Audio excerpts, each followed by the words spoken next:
Hey guys, what's going on? So I wanted to cover the life of Tony Stark or Iron Man, and this is mainly going to be throughout the MCU, but I am including a few different versions of his character as well, just for reference. And then after going through his timeline, I'm just going to give some of my overall thoughts on the character and what I think will likely be the next step forward for both him and the MCU at large. And just a few disclaimers here. We do have an actual birth date for Tony Stark being May 29th, 1970, but it's not really that clear at what point exactly all of these events take place. We have some pretty good assumptions, but we don't have specific dates or anything like that for each movie or each part in this timeline. So it is possible some of these are off, give or take a year. And then, of course, there are going to be several spoilers covered along the way. So starting off, we know that Tony Stark was really brilliant from an extremely young age. We know that around age 4 is when he built his first circuit board. And then the next thing we know is that around age 7, he built a V8 motorbike engine from scratch. And then around age 12, he just really skips through grammar school quickly. He starts attending high school at this point. This is specifically known to be a prestigious boarding school. And then following this,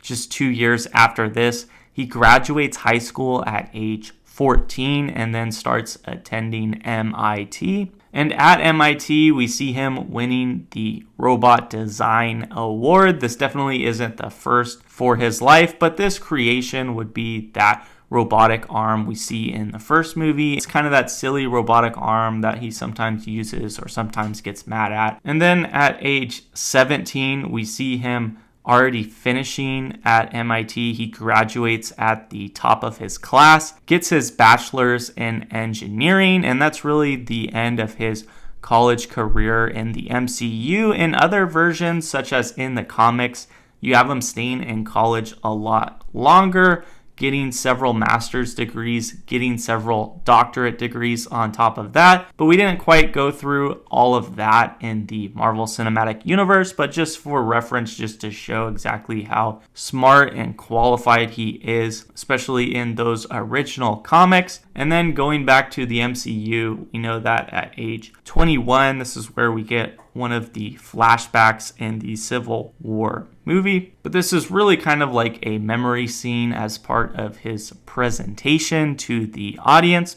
And in this, we see Tony Stark briefly. He came home for Christmas after studying abroad, and we get a pretty quick glimpse with him and his parents, and this is leading into what would be their eventual death in a car accident, which is later revealed not to be an accident, but we'll get back to that in a little bit. So just a month after recovering from this, Tony Stark, of course, inherits Stark Industries and becomes CEO again at just 21 years of age. So he takes over the company there. You also have Obadiah overseeing it a little bit, but then paving the way for Tony to take over. We see Tony moving and establishing himself in Malibu. That's where we get that big fancy mansion. And then he also creates Jarvis, which is an AI technology system. Really, he just started this off to assist him in everyday tasks and to be a step up above from just your ordinary home security system. And of course, Jarvis is an acronym, but the name really comes from their family's former butler being named Jarvis. And then we also see him hiring Pepper Potts. She would become his personal assistant. Tony promoted her after she pointed out an accounting error. And then back in college at MIT, that's where he meets James Rhodes. And Rhodes, of course, goes on to have a decorated career in the military. So this is really where Tony Stark and him use their friendship as a networking opportunity. So that's where we really get that connection between the US military and Tony Stark's highly advanced weapons with the weapons division in Stark Industries. And then just before that main timeline, we see him again at age 29.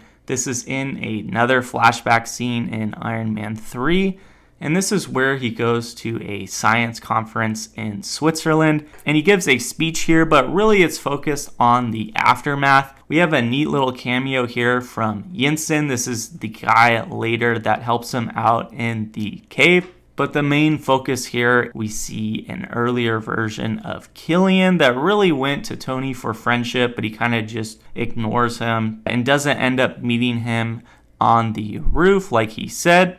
We also see Hansen, who later comes into play with Killian, and that's where we see her introduce her regrowth science and the discovery she's working on. She shows that to Tony a little bit. And then we don't really get too much of Tony Stark into the start of Iron Man 1. We likely assume that he kind of kept up this lifestyle. And then we see him at 37. This is his age in Iron Man 1. We see the demonstration going fairly well, but in his transportation back afterwards, we see the ambush and Tony Stark getting captured, where he would stay in captivity for 3 months. So he even has his birthday in the cave at this time. We see a brief little scene there with him and Yinsen.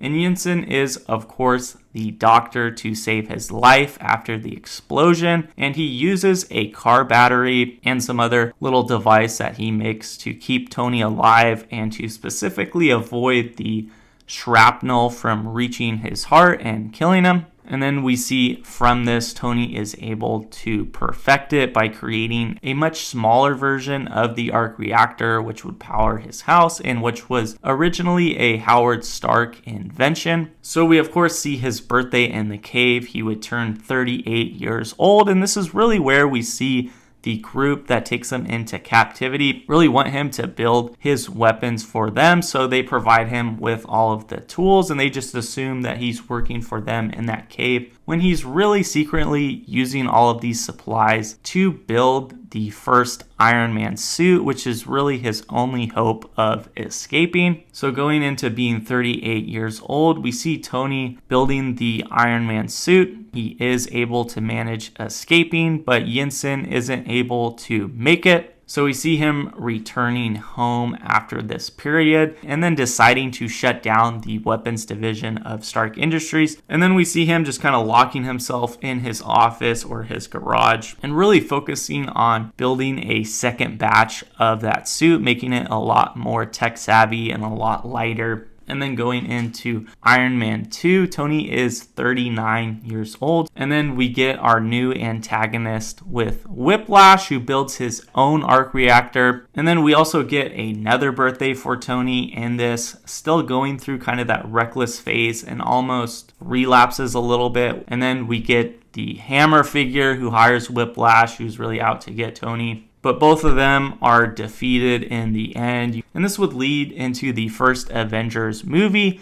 Tony Stark would be 41 years old at that time. So you have the whole plot with Loki getting loose and then him bringing the aliens into Earth. Our next step in the timeline would be Iron Man 3. Tony would be 42 years old here. We also see him develop the technology for unmanned Iron Man suits in this time, so they kind of follow him around. And then you have the antagonist looking to be the Mandarin. He just ends up being an actor, but it's really Killian and Hansen behind the scene. So Tony, in addition to Pepper, is able to stop him, and we see at the end of the movie that Tony finally undergoes a surgery to remove all of the shrapnel from his body, so he no longer needs that arc reactor. And following this would be the second Avengers movie, Age of Ultron. So Tony would be 44 at the time of this. And really, I'd say the most pivotal thing here is you have Tony along with Dr. Banner discovering some sort of AI technology in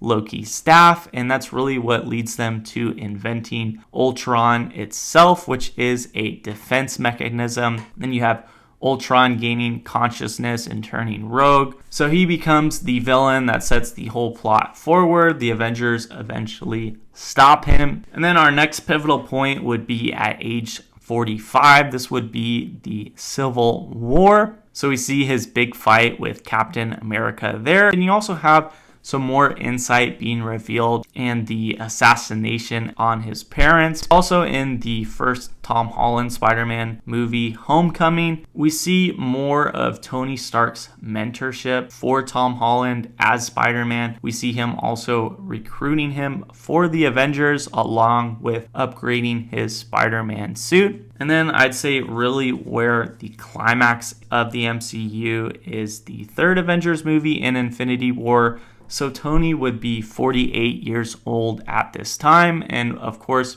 we have the Avengers just chasing down Thanos, trying to stop him from getting all of the Infinity Stones, but they end up falling short at the end. And then just inferring back from some lines in Endgame, we know that Tony had his daughter Morgan at this time. And then we of course see her, Pepper, and Tony again in Endgame, so he would be 53 years old. Really, the Avengers are finding a way back in time to reverse Thanos' snap. And then the grand finale, Tony being able to steal the stones from Thanos in a split second and do a snap of his own to overturn all of those previous actions in Infinity War. But we do have the effects of the snap killing Tony Stark. So that's really the end of Tony Stark as we know it in the MCU. You do have a few other versions of him, mostly all animated, such as you have the Armored Adventures series. And this is really just a version of Tony Stark that becomes Iron Man at age 16. In addition to some other shows such as Avengers Assemble, Earth's Mightiest Heroes, and just my thoughts on Tony's character overall. I really think you have an excellent job done with him in the MCU, and you see this done as soon as Iron Man 1, and I think even more specifically than Iron Man himself, I think you really have an excellent job by Robert Downey Jr. I would say really took Iron Man to the next level, because even though he was always a popular superhero in the comics, I wouldn't say he was really as well known. And in terms of future projects, I'd say you don't want to do anything in terms of reviving him or bringing him back. But we of course have the big announcement recently that Robert Downey Jr. is coming back to the MCU, but not as Iron Man. This time he's going to be playing Doctor Doom. So I think that within itself really creates a lot of questions in addition to interest. And I think you have a few different options for this. Still possible Doctor Doom in the MCU is just a different version of Tony Stark that ends up becoming a villain, but probably not. You probably will just have him being a new character. Maybe he just looks similar to Tony Stark.